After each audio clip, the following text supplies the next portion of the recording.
Are you a cyclist wondering whether you should remove your body hair and considering different methods to do so? Well, then you have found the perfect box to start. Welcome to the Hot-On Cyclo Analysis Hair Removal Edition that will surely give you the right answer.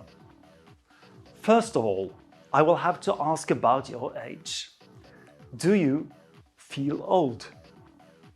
Or do you feel that you are not old yet? If you feel old, please follow the arrow and you will see that you end up in the hairy foot box. And the reason why you end up here is because you're a veteran. You feel old and you have conquered every mountain and every segment. Why should you really bother to shave your legs at all? It's the old man's privilege to do exactly what he wants. You shouldn't give a crap. But if you by now honestly feel that you don't want to stay down here, then you can follow the arrow back up again and try to answer the question once more. If you feel not old yet, great! Then there's actually a chance that your legs may look amazing by the end of the day. You are just a few questions away from getting the most suitable solution. Let's move on to the next question. What type of bike have you got? Did you check the e-bike box? If the answer is yes, then there's a high probability that you are in fact very old and you should have been sent down to the hairy foot box a long time ago. Did you lie when you answered the previous question?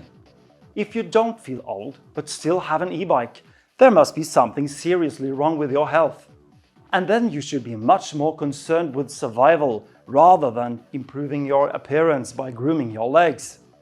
Follow the arrow straight down into the hairy foot box.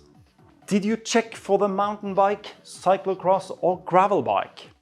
Then you are probably cycling on muddy and dusty roads in all kinds of weather where you get the tan lines of dirt rather than the sun.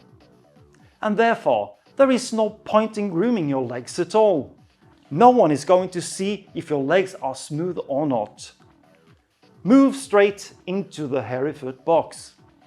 If you've got a triathlon bike, however, things become a bit more complex.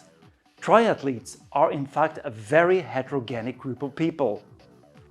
The skinny and hairy marathon runners who also happen to cycle and swim a little.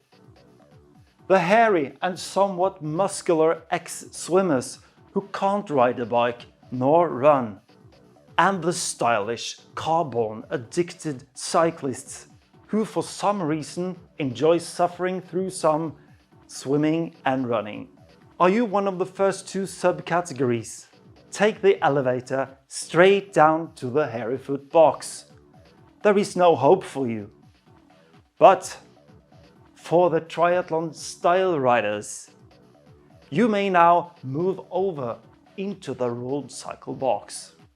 And for all of you who are in the road cycle box right now, congratulations! You are still in the running to become a cyclist with perfect legs by the end of the day. Get ready for the next question.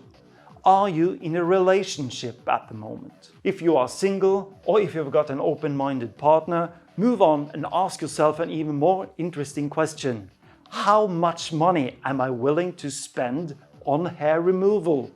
You may not be willing to spend any money at all. In that case, check the zero box and follow the arrow that leads straight down to the hairy foot box. On the other hand, if this scared you off, you might just have some money to spare and will go back to check the stingy box instead. Follow the arrow down until you hit the razor. The advantage of the razor is that it costs almost no money, nor does it cause too much pain. The downside is that it takes a lot of time and you can screw things up quite badly in the shower and end up with some ugly cut marks. But congratulations anyway! You've managed to get rather pretty legs for 2 days in a row. Or maybe you have more money to spend and you're ready for a real upgrade. Then you check the upgrade box, which leads you to the epilator. If you haven't tried an epilator before, feel free to check out my tutorial, which is already out on YouTube. It's available both as a 1-minute express tutorial or as a detailed tutorial, both in English and Italian. The downside of the epilator is that it causes a significant amount of pain. The advantage is that you don't spend too much time using it. And congratulations! You are getting perfect legs for 10 days in a row. Maybe you are curious about upgrading even one more notch. Check the box to the right and become a gold customer.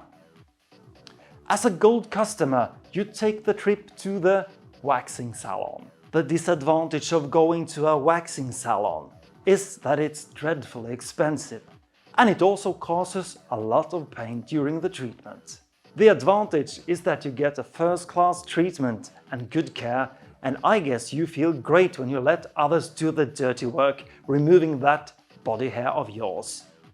Congratulations on getting perfect legs 14 days in a row. But could it be that you are the type of person who always goes for the best, no matter the price? You get to move over to the VIP box. And from the VIP box, you follow the arrow further down to the laser clinic. The downside of a laser clinic is that it causes a lot of pain, it's repulsively expensive, and it takes a lot of time since you have to be treated several times. The advantage, of course, is that you can roll around the streets with the biggest grin on your face. Congratulations! You have perfect legs for the rest of your life. But now I think I've forgotten something. We got to go back to the question where I was asking about what kind of spouse you got. Maybe you don't have an open-minded spouse, but a somewhat more conservative one. In that case, I'm terribly sorry for you, since you most likely didn't even got granted permission to watch this video. Just forget you ever saw it. You are probably cycling with your 2 hairy feet in the hairy box right now as we speak. And there you will stay, at least until you feel old. I'm Hot-On, and you can meet me on Instagram, Spotify and YouTube. Have a nice day. Thank you for the attention.